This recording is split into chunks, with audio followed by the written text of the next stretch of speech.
Keadaan di sana di akhirat dua. Pihak kanan muflihun, orang-orang yang beruntung. Sebelah kiri khasirun, orang-orang yang merugi. Kehidupan kita di sana itu Bapak Ibu ditentukan oleh kehidupan dunia. Jadi mudah sebenarnya kalau kita ingin tahu nanti seperti apa saya di akhirat. Tengok saja sekarang. Seperti apa kita sekarang di dunia ini. Kita juga bisa mendeteksi, mengetahui seperti apa cara saya bangkit nanti. Nanti saya bangkit seperti apa? Karena orang-orang yang muflihun, mereka bangkit dalam keadaan bergembira, mendapatkan berbagai macam nikmat. Sementara al-khasirun, mereka bersedih, berbagai macam azab yang sudah menanti. Khalaqal mauta wal hayata liyabluwakum ayyukum ahsanu amala. Asyhadu an la ilaha illallah wahdahu la syarikalah wa asyhadu anna Muhammadan abduhu wa rasuluhu la nabiyya ba'dah. Allahumma salli wa sallim ala habibina al-Mustafa Muhammad sallallahu alaihi wasallam. Pertama-tama kita bersyukur kepada Allah dengan mengucapkan alhamdulillah.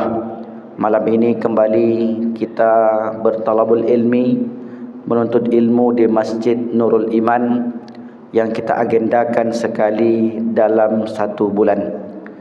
Mudah-mudahan kita senantiasa dapat mengisi waktu-waktu luang dengan majlis zikir ataupun menambah amal ibadah lainnya. Amin ya rabbal alamin. Salawat dan salam tak lupa pula kita haturkan kepada junjungan alam Nabi besar Muhammad sallallahu alaihi wasallam. Allahumma salli ala sayyidina Muhammad wa ala ali sayyidina Muhammad. Mudah-mudahan dengan banyak berselawat kelak di akhirat, di mahsyar, kita termasuk hamba-hamba serta pengikutnya yang mendapatkan syafaat. Amin ya rabbal alamin. Kaum muslimin Bapak Ibu yang dimuliakan Allah Subhanahu wa taala.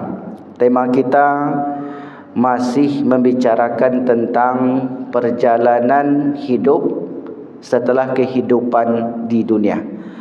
Bab tentang kehidupan alam akhirat. 5 alam kehidupan yang dilalui manusia. Kehidupan di alam ruh, kehidupan di alam rahim, kehidupan di alam dunia, kehidupan di alam barzakh, dan kehidupan di alam akhirat. Adakah kehidupan sesudah itu? Maka jawabannya tidak ada. Karena akhirat dinamai dengan akhirat bersifat terakhir. Akhirat dari kata akhir. Di bulan yang lalu kita menjelaskan tentang hari berbangkit, yaumul ba'ats. Yaum artinya hari, ba'ats kebangkitan atau berbangkit. Yang sudah kita jelaskan bahwasanya manusia nanti bangkit dari kubur masing-masing seperti biji-bijian yang disiram air. Karena pada diri manusia ada satu tulang yang Allah desain tidak hancur dimakan oleh masa. Tulang itu ialah tulang ekor atau tulang sulbi. Begitu Rasul mengatakan kullu ibni Adam ya'kuluhu turab. Setiap manusia dimakan tanah. Apa maksudnya dimakan tanah?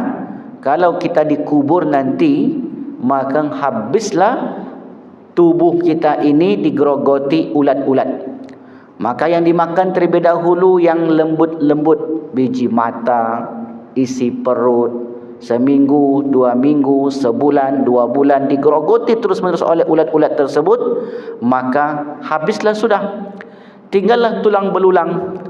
Tulang belulang itu pun kalau sampai sekian tahun, maka dia akan lapuk, habis dimakan tanah. Tinggallah satu tulang. Kullu ibni Adam ya'kuluhu turab. Setiap anak Adam dimakan oleh tanah, illa ajabaz zanab, kecuali tulang ekor. Minhu khuliqa wa fihi yurakkabu. Dari situlah ia diciptakan dan dari situ pula ia disusun kembali. Maksudnya diciptakan kembali. Maka bentuk kebangkitan yang akan kita hadapi, kata Rasulullah sallallahu alaihi wasallam, yanzilullahu mataran. Allah turunkan air hujan. Tapi hujannya bukan hujan lebat, hujan yang rintik-rintik, cukup untuk menyiram tanam-tanaman. Karena kalau hujannya terlalu lebat, biji-bijian yang kita tanam itu hanyut mati. Makanya Allah sebutkan mataran. Jadi hujan yang tidak membinasakan. Maka dari situ kata Rasulullah, fatanbutu minhu ajsadun nas. Maka jasad manusia akan tumbuh. Nah, setelah jasad itu tumbuh menjadi satu sosok yang utuh, lalu kemudian ruh yang sebelumnya berpisah dari jasad karena kematian dan juga karena kiamat, maka ruh itu akan kembali masuk ke dalam jasad itu. Itulah kehidupan akhirat. Kehidupan akhirat yang diceritakan Al-Quran dan hadis bersifat pasti. Semua orang tak bisa menolak, semua orang tak bisa mengingkari. Kalau dia ingkari kehidupan akhirat, berarti dia telah mengingkari Al-Quran dan hadis Nabi SAW. Lalu kemudian setelah manusia itu tumbuh menjadi satu jasad, maka kata malaikat ketika itu, halumma ila rabbikum, mari kalian menuju Tuhan kalian. Halumma, mari menuju Tuhan kalian. Maka ketika itu ada yang menyeru, memanggil dengan suara keras, muhti'ina ila da', menujulah kalian, segeralah kalian menuju penyeru-penyeru itu. Penyeru-penyeru di situ adalah para malaikat. Lalu setelah semua manusia mendengarkan, kita pun mulai merangsek menuju bumi mahsyar dalam keadaan berdiri. Yauma yaqumun nasu lirabbil alamin. Pada hari itu seluruh manusia berdiri menghadap Rabb semesta alam. Ketika manusia bangkit, maka ada orang-orang yang muflihun, ada orang-orang yang berbahagia, dan ada pula orang-orang yang khasirun, orang-orang yang merugi. Keadaan di sana di akhirat dua. Pihak kanan muflihun, orang-orang yang beruntung. Sebelah kiri khasirun, orang-orang yang merugi. Kehidupan kita di sana itu Bapak Ibu ditentukan oleh kehidupan dunia. Jadi mudah sebenarnya kalau kita ingin tahu nanti seperti apa saya di akhirat. Tengok saja sekarang. Seperti apa kita sekarang di dunia ini. Kita juga bisa mendeteksi, mengetahui seperti apa cara saya bangkit nanti. Nanti saya bangkit seperti apa? Karena orang-orang yang muflihun, mereka bangkit dalam keadaan bergembira, mendapatkan berbagai macam nikmat. Sementara al-khasirun, mereka bersedih, berbagai macam azab yang sudah menanti. Nah, keadaan di sana ditentukan oleh kehidupan dunia. Jangan pernah berfikir yang penting di dunia ini kita happy-happy saja Ustaz. Yang penting kita puaskan saja hidup di dunia ini. Di akhirat besok pula dipikir ada atau tidak akhirat itu Ustaz. Karena belum ada orang yang pulang masuk barzah ke akhirat balik ke dunia. Betul lah saya bilang, mana ada orang yang sampai ke akhirat ataupun ke barzah kembali ke dunia ini. Tidak adanya orang sampai ke sana yang kembali ke dunia bukan berarti keadaan itu tidak ada. Kenapa begitu Ustaz? Contoh, ada orang yang asam urat. Apa orang asam urat ini kata dokter? Jangan makan emping. Itu pengetahuan dari dokter. Kalau makan emping nanti asam uratnya bangkit. Orang ini dengar cakap dokter atau tidak? Kalau dia tak dengar, tak percaya dengan ucapan dokter tadi, akan dimakan juga emping itu. Apa yang terjadi? Bengkak asam uratnya. Setelah dia makan asam urat itu baru dia percaya. Pak dokter, benar rupanya apa yang Pak dokter ucapkan kemarin. Bahwasanya kalau siapa saja yang kena asam urat makan emping, maka bengkaklah, kaki saya sudah bengkak, tak telap lagi berdiri. Nah, dia percaya setelah kejadian. Enggak mesti kita percaya setelah kita mengalami. Begitulah kehidupan akhirat. Tak mesti kita percaya mengalami dahulu baru kita baru kita percaya, sebab sudah ada dalil Al-Quran dan hadis Nabi yang menceritakan kepada kita. Itulah maknanya ayat Al-Quran, dzalikal kitabu la raiba fi hudal lil muttaqin. Baik. Lalu kemudian seorang yang beruntung, satu kelompok merugi. Pertama, kelompok yang kiri, kelompok yang khasirun. Ada orang-orang yang dibangkitkan oleh Allah dalam keadaan buta matanya. Ini sudah kita jelaskan di bulan yang lalu. Kenapa buta matanya, Ustaz? Karena dia buat buta dengan perintah Allah. Satu, itu sudah kita jelaskan penjelasannya. Yang kedua, ada orang yang pekak telinganya. Wa nahsyuruhum yaumal qiyamati ala wujuhihim summan wa bukman wa umyan. Ada orang yang kami bangkitkan pada hari kiamat tersungkur mukanya. Jadi ketika bangkit itu tersungkur mukanya. Mengapa mukanya tersungkur? Karena di dunia orang itu orang yang sombong. Dia sombong penyebab wajah dia tersungkur. Kenapa pekak telinganya? Karena dia buat pekak saja perintah-perintah Allah. Allah perintahkan, Bapak ibu kaum muslimin yang diberi kemampuan oleh Allah, hendaklah berkurban. Tak mau dia berkurban, Pak. Padahal dia mampu. Untuk beli HP 10 juta ringan tangannya. Untuk bayar kurban sekali setahun 2.800.000, minta ampun mintanya. Saking beratnya. Inilah kebutuhannya, itulah kebutuhannya. Padahal hewan kurban yang dia sembelih di dunia akan datang kepadanya di akhirat kelak sebagai tunggangan. Kalau HP yang dia beli 5 tahun habis sudah, maka itulah orang yang dikatakan oleh Rasulullah awal ajizu. Orang yang bodoh itu adalah orang yang manittaba'a hawahu, yang mengikuti hawa nafsunya yang rendah, wa tamanna 'alallahi, dan banyak berangan-angan kepada Allah. Berangan-angan begini, masuk surga Firdaus, mendapatkan keselamatan, mendapatkan ini, padahal perintah Allah dibuat pekak saja.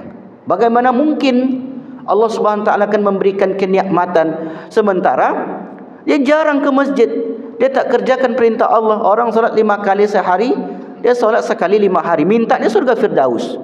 Manalah mungkin orang solat, orang puasa Senin Kamis bulan Ramadan, dijanjikan oleh Allah babur Rayyan, masuk pintu surga namanya Rayyan, dia pun berharap, tamanna Allah, berharap, sementara dia tidak melakukannya. Jangan pernah bermimpi, sebab keadaan manusia di akhirat berbanding lurus dengan kehidupan di dunia. Apa yang dibuat di dunia, itulah yang diterima nanti. In ahsantum ahsantum li anfusikum wa in asatum falaha. Kebaikan yang kalian buat, kebaikan yang kalian peroleh. Keburukan yang kalian tanam, keburukan yang kalian tuai nantinya. Jadi itu tak akan berubah, tak akan terganti, semua sesuai catatan-catatan malaikat ketika itu. Lalu kemudian setelah itu, Bapak Ibu yang dimuliakan Allah Subhanahu wa taala, kita pun terus merangsek menuju perjalanan di mahsyar. Maka setelah sampai di mahsyar, di sana ada orang-orang yang mendapatkan kenikmatan pula, yaitu orang-orang yang senantiasa mengerjakan amal ibadah di dunia. Dan ini pun sudah kita jelaskan dahulu. Nah, lalu kemudian ada orang-orang yang ketika itu tertunduk malu mukanya. Ini yang belum. Tersungkur wajah sudah, buta matanya sudah, pekak telinganya sudah, bisu mulutnya sudah. Di 4 keadaan di mahsyar ini sudah kita jelaskan. Yang kelima, tertunduk malu. Mengapa tertunduk malu, Ustaz? Biasanya kalau orang tertunduk malu itu karena apa? Karena kesalahan. Itu di akhirat. Kalau di dunia tentu berbeda. Sudah pakai baju oranye, digelandang KPK, tetap dada. Itu bedanya di dunia. Kalau di akhirat enggak bisa begitu. Walau tara idzil mujrimuna nakisu ru'usim inda rabbihim rabbana. Hei Muhammad, kalau engkau melihat orang-orang mujrim, pendosa, pelaku dosa, pelaku macam-macam lah. Pelaku apa lagi yang dilakukannya? Pokoknya perbuatan-perbuatan dosa yang dilakukan sementara dia belum hapuskan dosa itu. Solat tinggal bisa dihapus dengan cara bertobat. Puasa tinggal bisa dihapus dengan cara bertobat. Tapi kalau patok tanah orang yang digeser, tidak bisa. Jangan coba-coba lagi bertobat. Ya Allah, ambo dulu banyak dosa ya Allah. Ketika saya sebagai RT RW, sebagai yang mengurus tanah itu, banyak tanah orang saya geser-geser ya Allah, untuk mendapatkan 1 meter itu ya Allah. Ampunkan dosa saya ya Allah. Allah tolak. Tak bisa Allah terima. Sebab hubungan dengan manusia mesti diselesaikan dengan manusia juga. Allah tak akan ampunkan bapak ibu, tak akan selesaikan urusan dia sebelum meminta redha orang tersebut. Itulah yang dimaksud dengan hablum minas. Maka nanti di akhirat ada orang-orang yang membawa segudang amal, amal puasa, salat, haji, umrah, sedekah. Orang ini kemudian menjadi orang bangkrut, habis amalnya. Ada sebuah jambatan, di ujung jambatan sirat namanya Qantarah. Maka di Qantarah itu mereka akan dikisos. Kisos itu apa? Wal uzunu bil uzuni, telinga dengan telinga. Wal ainu bil aini, mata dengan mata. Kisos itu seimbang. Kalau nyawa dihilangkan, balas nyawa, itu kisos namanya.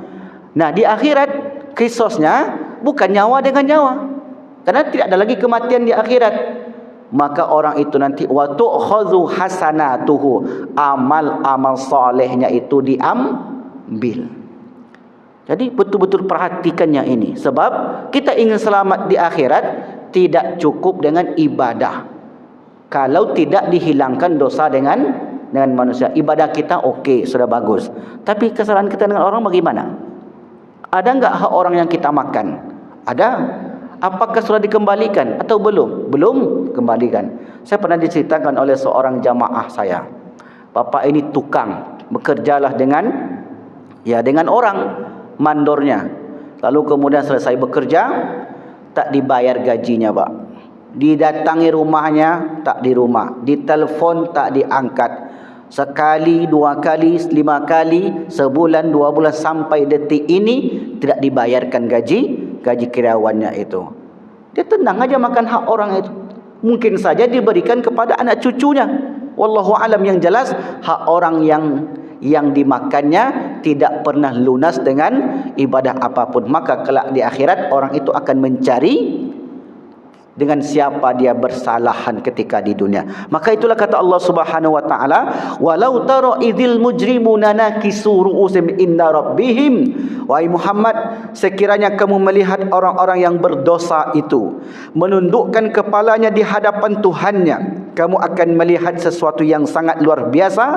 Dan mereka berkata, menundukkan kepala. Itulah bedanya menuju sidang dunia dengan sidang akhirat. Posisi ini belum disidang, belum menuju yaumul hisab, hari pemeriksaan, baru dibangkitkan, dikumpulkan di mahsyar untuk menghadap Rabb semesta alam.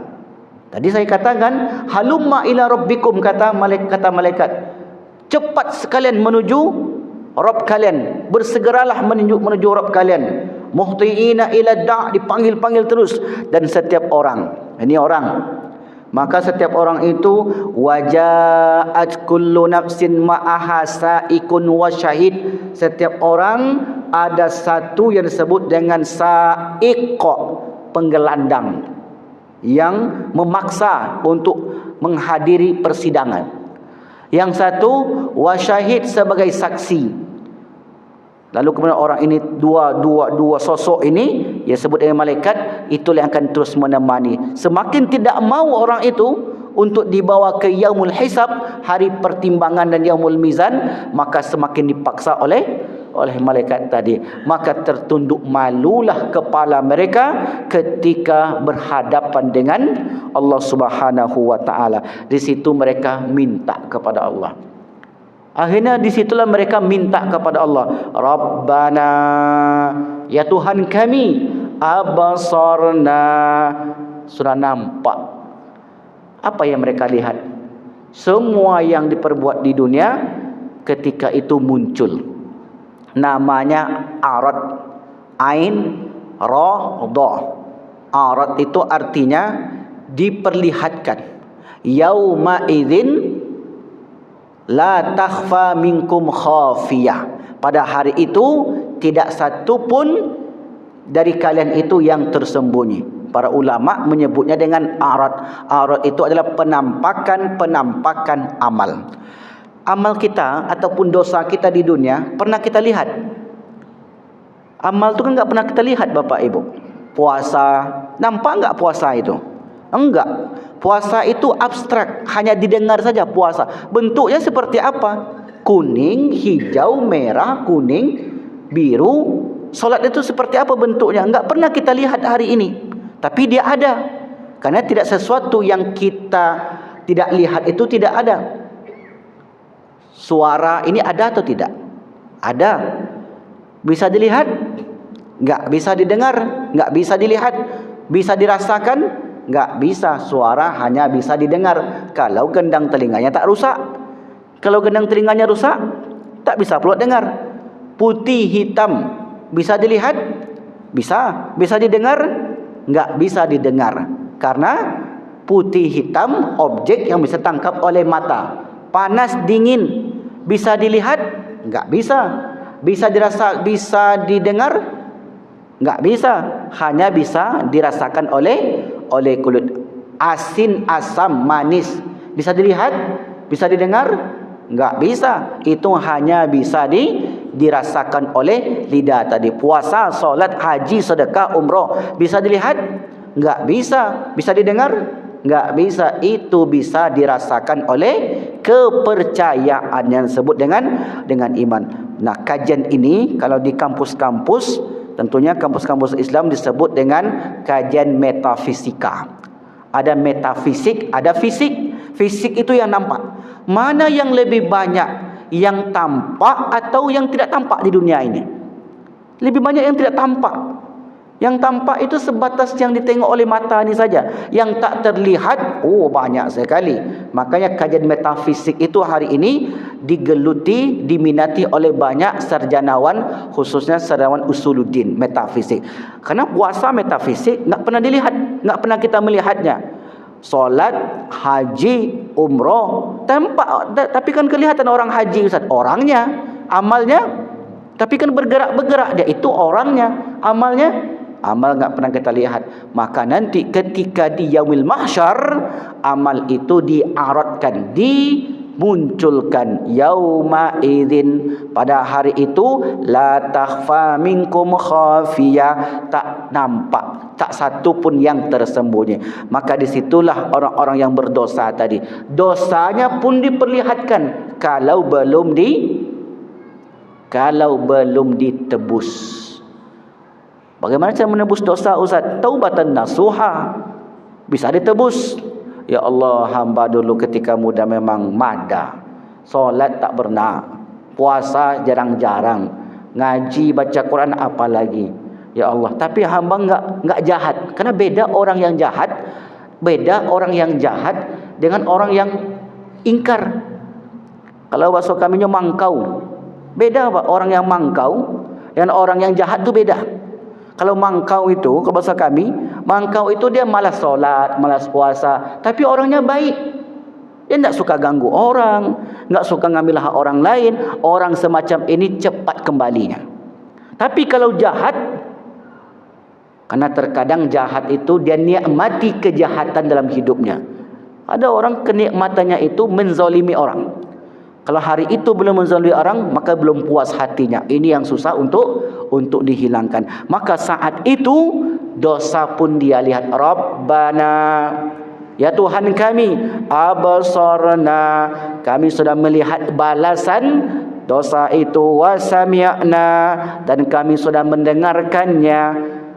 Bagaimana nanti diputuskan, farji'na, kembalikan kami ke dunia.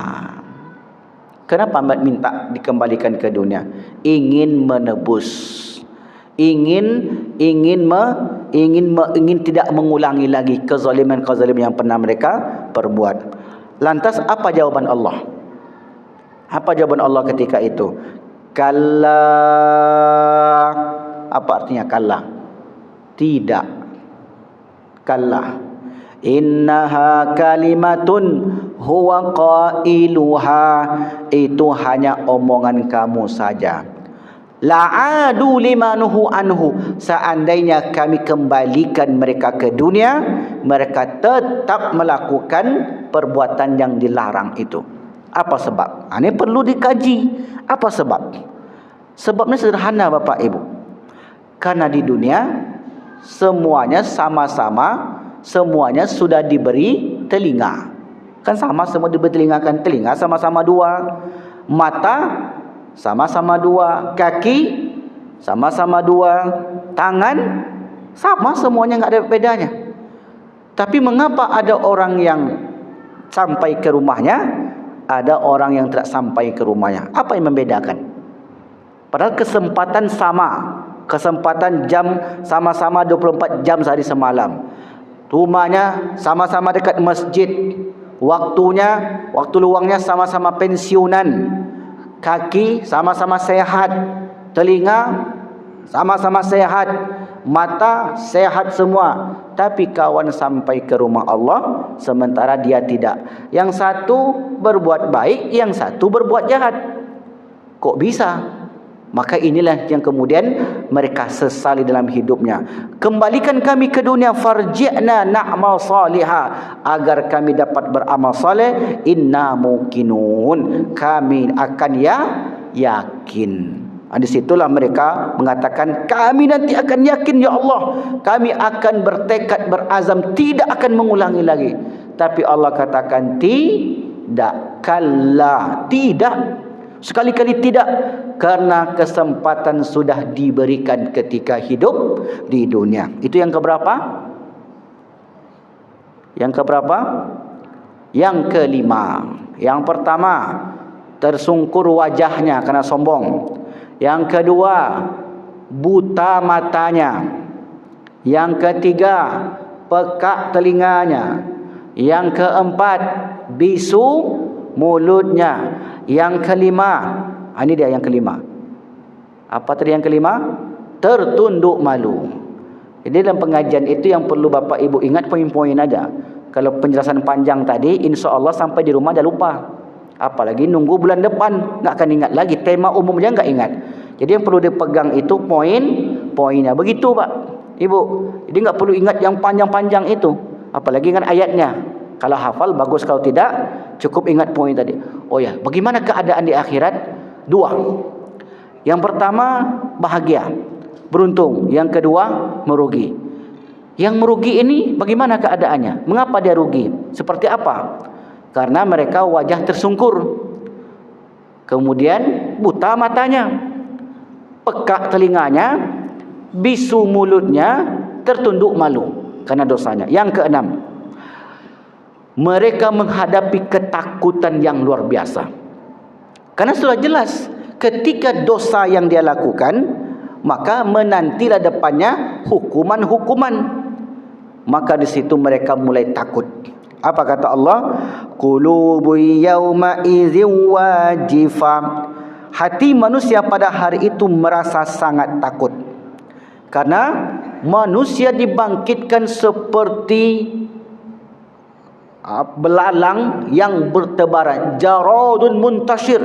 Saking banyaknya manusia ketika itu, seperti belalang yang bertebaran. Dan setiap belalang ini menuju satu arah. Maksudnya manusia tadi seperti satu arah. Gunung-gunung dihancurkan ketika itu. Apa kata mereka? Wa nufikha fis sur, maka ditiuplah sangkakala, fa idzahum minal ajdath, maka tiba-tiba mereka bangkit dari kuburnya, ila rabbihim yansilun, menuju Tuhan mereka dengan cepat. Semua bergegas. Qalu, lalu mereka berkata, ya wailana, celakalah kami. Man ba'athana, siapakah yang membangkitkan kami? Min marqadina hadha, dari tempat pembaringan kami ini. Hadha ma wa'adar rahman, inilah yang dijanjikan oleh Ar-Rahman ketika di dunia. Wa sadaqal mursalun, dan benarlah rasul-rasul itu. In kanat illa sayhatan wahidatan, melainkan itu hanya sekali tiupan. Fa idzahum jami', maka tiba-tiba semua manusia ladaina muhdarun, dihadirkan kepada kami. Maka ketika dihadirkan, di situ muncul rasa takut. Sudahlah tertunduk malu menghadapi Allah, di situ diberi pula rasa takut yang luar biasa. Karena belum tentu orang yang tertunduk malu ada takut. Tertunduk malu saja, bisa jadi tunduk malu itu hanya sekedar malu, tapi di akhirat sudahlah tertunduk malu, diberi rasa takut yang luar biasa. Inilah bentuk kesulitan yang akan dihadapi oleh manusia ketika di bumi mahsyar.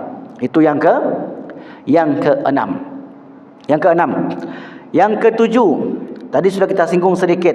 Yang ketujuh, setiap orang ada satu malaikat dan ada satu penggelandang. Ini sudah kita jelaskan tadi yang ketujuh. Inilah 7 gambaran orang-orang yang al-khasirun ketika dibangkitkan di akhirat.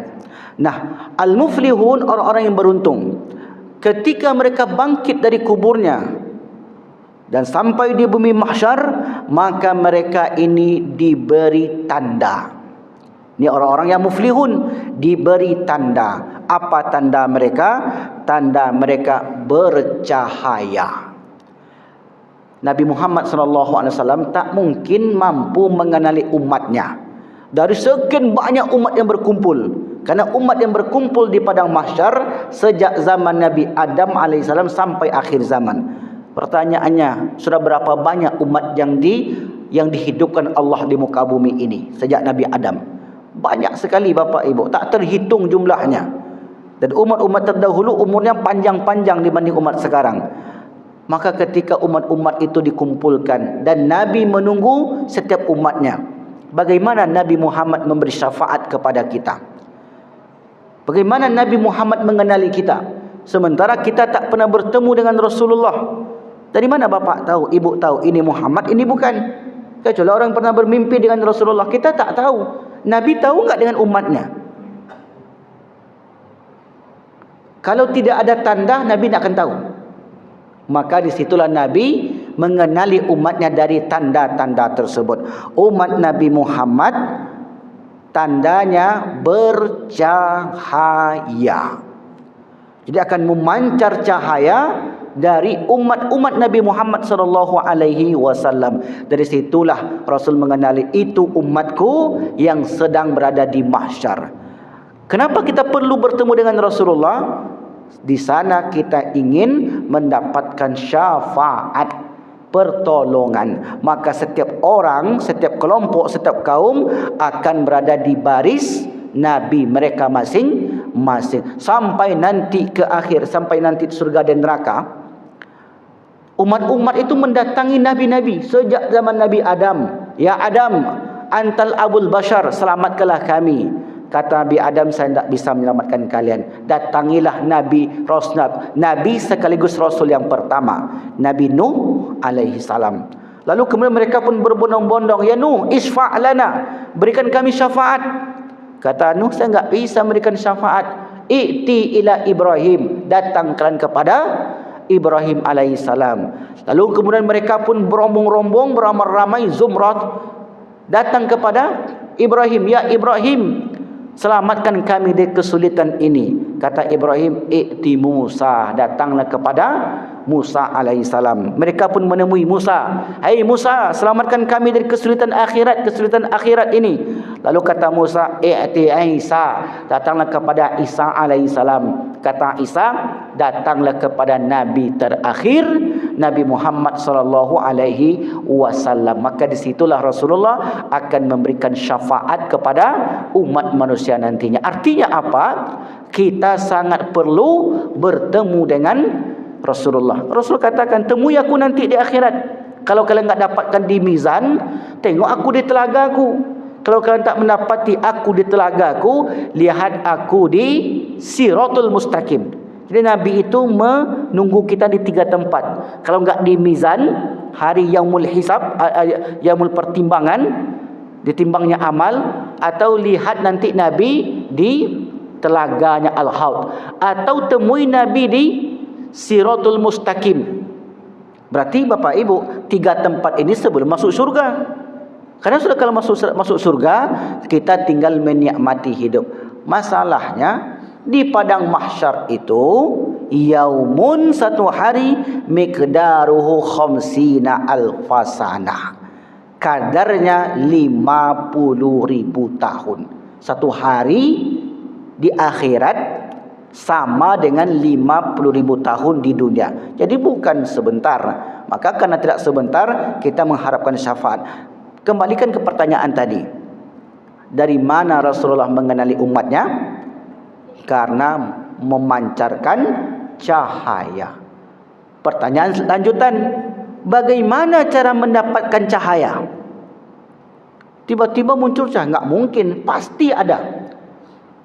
Balik lagi ke dunia.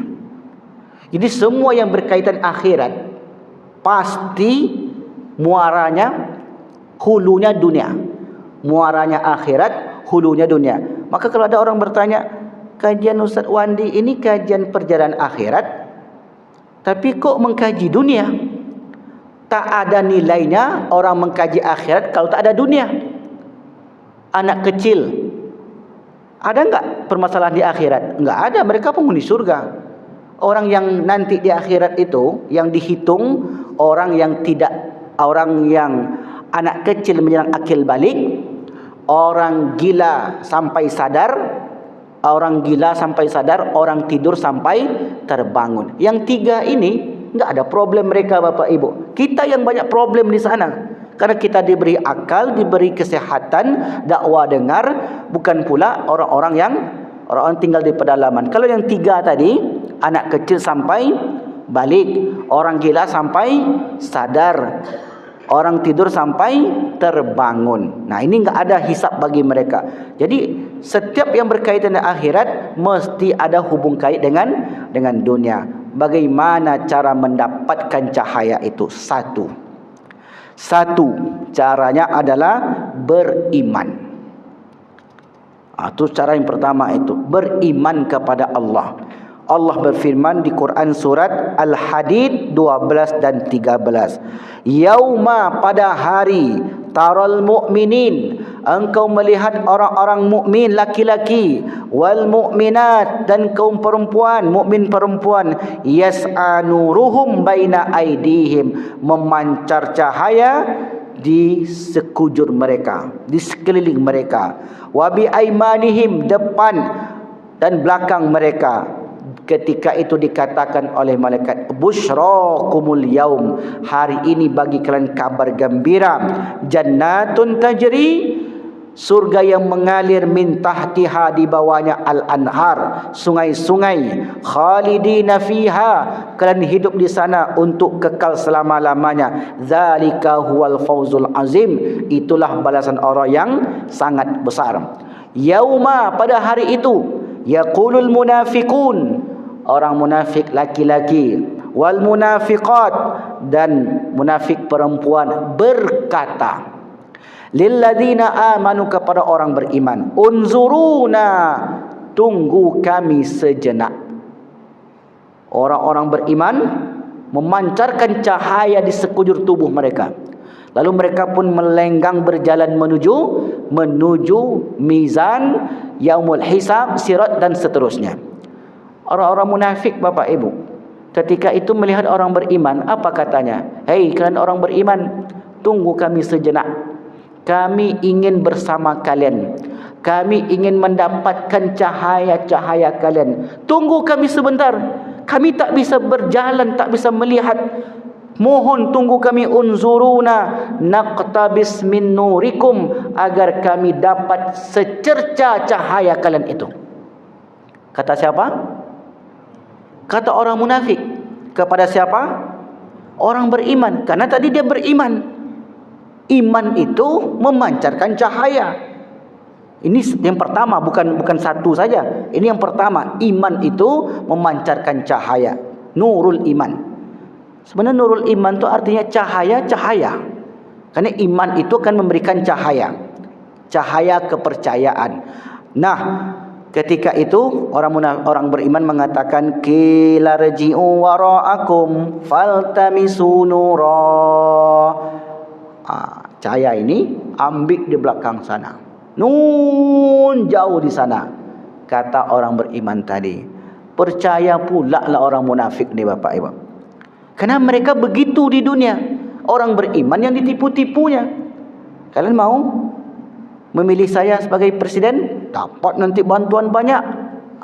Ditipunya kita. Jadi wali kota? Ditipunya kaum muslimin. Mau kalian? Mau. Maulah. Setelah terpilih, hilang nomor HP-nya. Tak pernah lagi menengok orang memilih itu. Begitulah cara menipu di dunia. Maka orang beriman bukan membalas, tidak. Mereka tak membalas Bapak Ibu, sama sekali enggak membalas. Orang beriman tu katakan qila rji'u, dikatakan irji'u. Irji artinya apa? Pulanglah kalian. Tengok ke belakang. Min waraikum qila rji'u waraakum, di belakang kalian. Faltamisu nura, maka ambillah cahaya di belakang sana.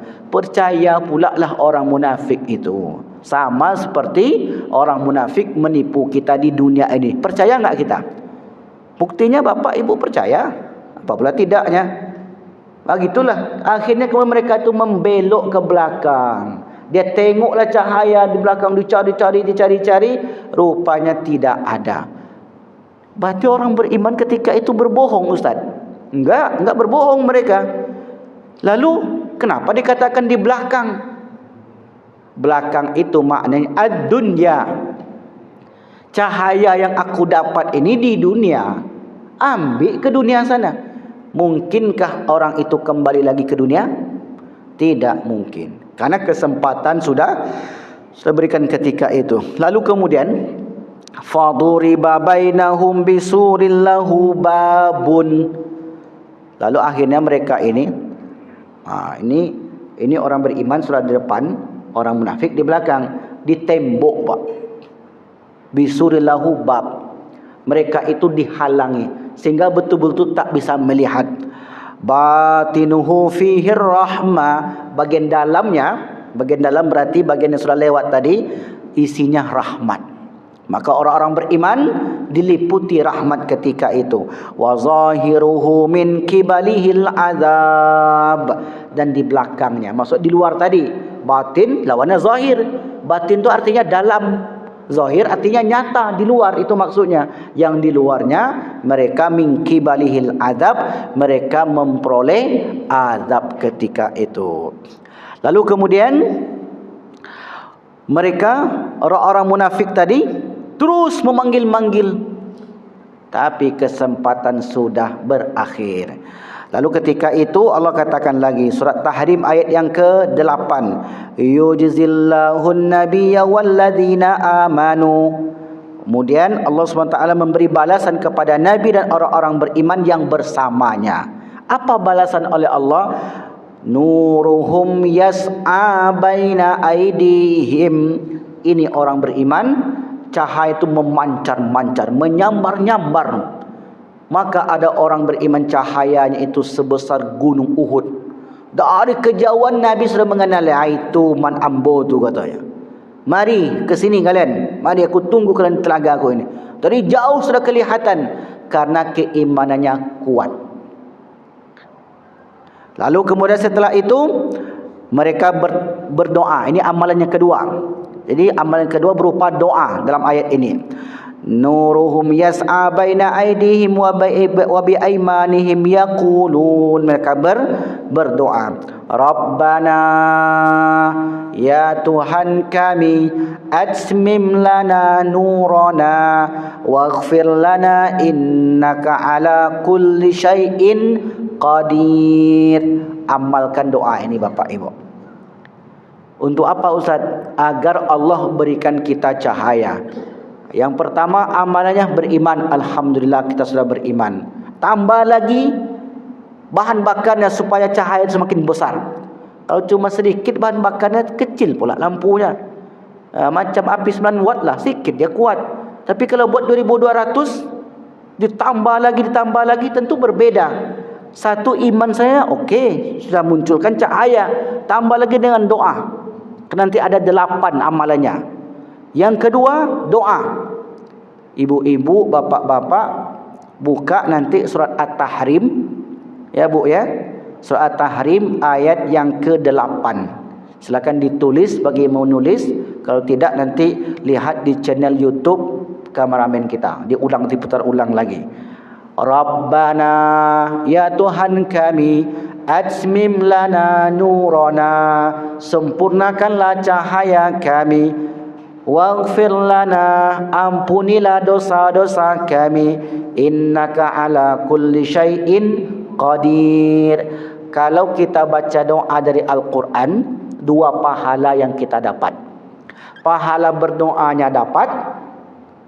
Satu lagi, pahala baca Qurannya dapat. Jadi 2 keutamaan orang yang berdoa dari ayat-ayat Al-Quran.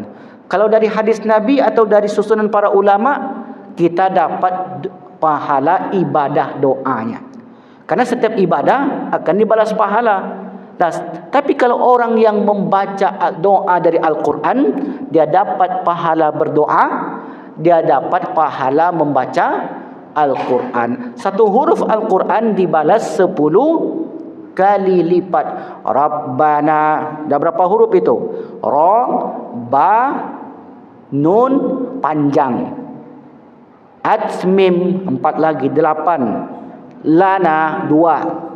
Dah 3. Lana 2. 10. Nurana 14. Waghfir lana 5. Wa ghafar 4. Lana 2. Ada berapa tadi?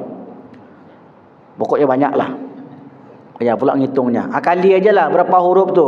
Setiap huruf itu 10 tadi sudah 22. Innaka 3 pula 23 25. Ala 2 27. Kulli 2 pula 27 29. Syai'in 3 32. Qadir 4 huruf. 32 tambah 4 36. 36 kali 10 360 pahala dari satu doa yang diambil dari ayat-ayat suci Al-Quran. Jadi 2 itu yang saya jelaskan pada malam ini. 2 amalan untuk mendapatkan cahaya. Boleh? Kalau ada pertanyaan untuk satu orang, jam itu saya tengok ada 1 menit lagi. Kalau ada pertanyaan, tafadhol. Kalau tidak ada, langsung kita tutup. Silakan Pak. Ya. Ini mengenai akhirat dan Ustaz. Kalau nama katanya, kalau nama yang dipakai nama ada Muhammad, itu lebih dahulu di Islam. Apa Ustaz? Kalau namanya itu di awal. Namanya Muhammad, ada Muhammad. Lebih dahulu dia di Islam daripada orang yang tidak pakai nama Muhammad. Apa ada hadis? Baru pertama kali saya dengar. Tapi nama yang utama ada dalilnya. Seutama-utama nama di akhirat Abdullah. Tahu Pak? Seutama-utama nama Abdullah. Ya, karena Abdullah artinya hamba Allah. Tapi tidak ada saya dapati keterangan bahwasanya Abdullah itu yang pertama. Cuma kalau kita merujuk pas pengambilan raport dahulu, Abdullah itu yang pertama. Karena Abdullah. Kalau merujuk itu, apakah di akhirat pemanggilan itu seperti pemanggilan rapor? Wallahu a'lam bishawab. Nah, cuma kalau kita boleh enggak kita berpikir begitu, Pak? Boleh saja Abdullah. Tapi enggak semua Abdullah juga. Karena ada orang kafir itu namanya Abdullah juga. Jadi tentu Abdullah yang beriman kepada Allah. Kalau orang kafir dipanggil enggak? Dipanggil enggak? Rapor tak ada, apa mau dipanggil? Kita kan mau laporan. Orang yang dipanggil itu orang yang diperiksa untuk menentukan surga atau neraka. Itulah yang dipanggil. Ini tak ada tiket untuk masuk surga, untuk apa dipanggil? Langsung aja masuk. Jadi kalau kita berpikir seperti Abdullah nama pertama, boleh jadi. Cuma itu tidak ada dalil. Sebenarnya enggak penting pertama atau yang terakhir, yang penting masuk surga. Cuma yang paling lama nanti dihisab siapa? Orang yang umurnya panjang, PT-nya banyak. Kenapa begitu, Ustaz? Karena banyak diperiksa tentu ya. Orang yang 1 triliun hilang dengan 11 triliun beda enggak? Beda. Duit 11 triliun tu banyak enggak, Pak? Oh, banyak sekali, Pak. Kalau beli cendol bisa berenang kita dalam tu, saking banyaknya. Nah, bukan berarti orang yang lama hisab tu masuk neraka. Tidak, lama saja prosesnya.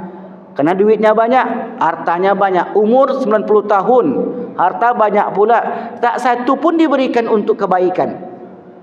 Ini yang memberatkan nanti. Kalau diberikan kebaikan, lama dia dihisab, diperiksa, tujuannya untuk menentukan surganya surga mana. Hotelnya bintang berapa?